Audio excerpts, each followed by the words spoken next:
네, 안녕하세요. 저는 에스더 포뮬라 메디컬 푸드 R&D 연구소장 이경실입니다.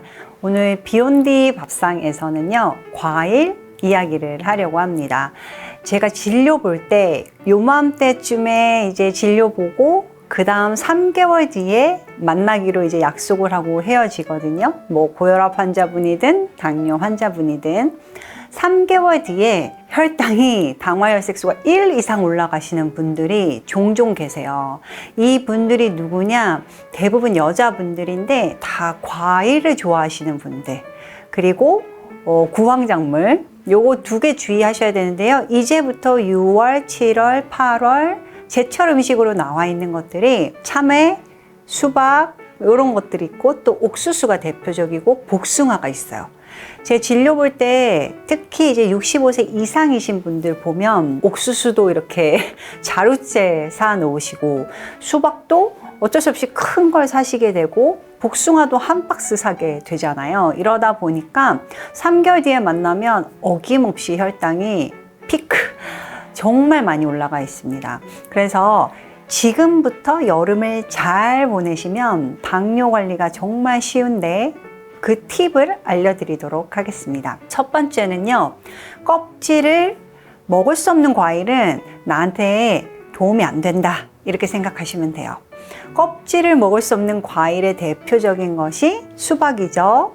파인애플, 바나나가 있습니다. 다 좋은 과일들인 건 맞는데요, 당뇨 전 단계이시거나 당뇨가 있으신 분들, 특히 당뇨를 진단받으시면 혈당이 빨리 많이 오르는 것들을 적게 먹도록 교육받는데요, 대체로 부드러운 과일들이 혈당을 빨리 많이 올립니다. 그래서 수박도 부드럽죠? 쉽게 한 입만 깨물어도 넘길 수 있잖아요. 그래서 부드러운 과일의 문제는 빨리 먹을 수 있다는 겁니다. 그래서 수박, 참외, 바나나 이런 거는 드신다고 하면 정말 조금만 드셔야 돼요. 수박을요, 당뇨 환자에게 추천하는 양은 한 조각이에요. 한 번 먹을 때 한 조각.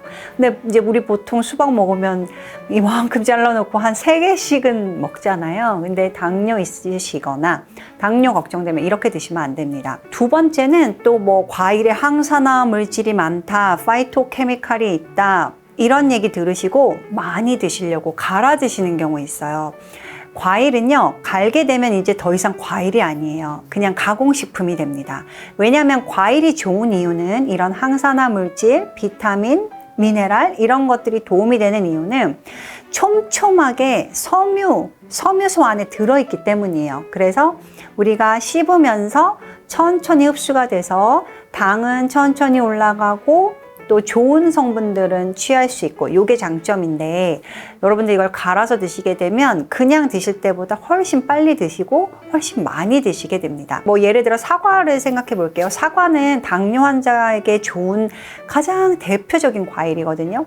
딱딱하고요, 껍질째 드시면 너무 좋잖아요. 갈게 되면 그냥 꿀떡 삼키게 되잖아요. 그러면 혈당이 빨리 많이 올라갑니다. 그래서 이거를 꼭 기억하셔서 주의할 거는 껍질채 먹는 게 중요한데, 껍질을 먹을 수 없는 과일은 혈당을 빨리 올릴 수 있기 때문에 최대한 조금만 드시고, 또 껍질을 먹을 수 있는 애는 깎지 말고 껍질째 드시는 걸 추천드립니다. 이 껍질이요, 여러분들 좋은 게 다 들어있어요. 왜냐면 과일 입장에서는 이 껍질이 자외선으로부터 과육을 보호해야 되기 때문에 이 자외선을 보호하기 위한 다양한 항산화 물질들이 다 껍질에 가장 많이 있습니다. 그래서 껍질채 먹는 거, 사과, 배도요, 의외로 껍질채 드시면 맛있습니다. 그래서 배도 너무 다 깎아서 드시기보다는 껍질을 약간 드시면 좋고요. 세 번째는 그럼 이런 거랑 비슷한 건데요, 통조림이에요. 황도백도 물론 맛있는데, 이 과일을 오랫동안 유지하려면 그 황도백도 들어있는 통조림에 액체는 모두 설탕물이라는 거를 잊지 않으셔야 되고요. 마지막으로 건과일입니다. 말린 과일도 요거는 이제 갈지 않았기 때문에 섬유소는 남아있지만 수분이 다 날아가서 같은 양 먹게 되면 혈당이 정말 많이 올라가요. 그래서 과일은 최대한 있는 그대로 껍질째 드시는 거를 꼭 기억하셔야 되고요. 앞서 말씀드린 대로 그럼 어떤 과일을 어떻게 먹을 거냐. 부드러운 과일은 웬만하면 좀 적게 드시고 딱딱한 과일은 그래도 좀 괜찮다 기억하시면 되고, 딱딱한 과일의 대표는 사과, 배 이런 것들이 있고요. 그 다음에 중간 정도 강도가 베리류예요. 그래서 딸기, 블루베리 이런 베리류가 또 당뇨 있으신 분이나 당을 걱정하시는 분한테는 꽤 좋은 과일입니다. 이런 연구가 있었어요. 항산화 효과가 어떤 과일을 먹을 때 제일 좋을까? 이 용량과 반응 이런 관계를 본 연구가 있었는데요. 블루베리를 100g 먹으면 천천히 항산화 효과가 올라가고요. 딸기를 100g 먹으면 또 천천히 올라가는데요. 딸기랑 블루베리를 같이 먹으면 물론 총량은 100g으로 다 동일하다고 했을 때 훨씬 항산화 효과가 높았어요. 그 이유는 이 색깔별로 서로 다른 파이토케미칼이 있는 거거든요. 그래서 다양한 색깔, 같은 양 드실 거면 다양한 색깔을 먹는 게 제일 좋은 거고, 색깔마다 효과가 있는 거거든요. 그래서 보라색, 노란색, 주황색, 빨간색, 흰색 다 각자의 효과가 있기 때문에 보통 미국이나 우리나라 모두 영양학회에서는 적어도 4-5가지 색깔을 먹자 이렇게 얘기하고 있어요. 우리가 근데 뭐 과일만 먹을 건 아니잖아요. 채소도 먹을 수 있으니까 요 과일과 채소를 통틀어서 색깔을 좀 다양하게 먹는 거를 기억하시면 되고요. 당뇨 이제 아예 진단받아서 교육받으시게 되면은 과일은 50kcal 정도 한 번 먹을 때 50kcal 정도 되는 걸 먹어라 이렇게 얘기하거든요. 수박으로 치면 한 조각이에요. 그리고 그 교환 단위를 3교환 단위 이상은 웬만하면 다른 걸로 먹어라 이렇게 하거든요. 그러니까 수박만, 어떤 과일을 내가 오늘 먹는다 하면 수박만 드시면 그냥 3조각 먹으면 끝나는데, 이렇게 하시는 것보다는 제가 추천드리는 건 어차피 과일을 드실 거면 좀 색깔을 다양하게, 종류를 다양하게 드시는 게 훨씬 효과가 좋다는 거 기억하시면 좋겠고요.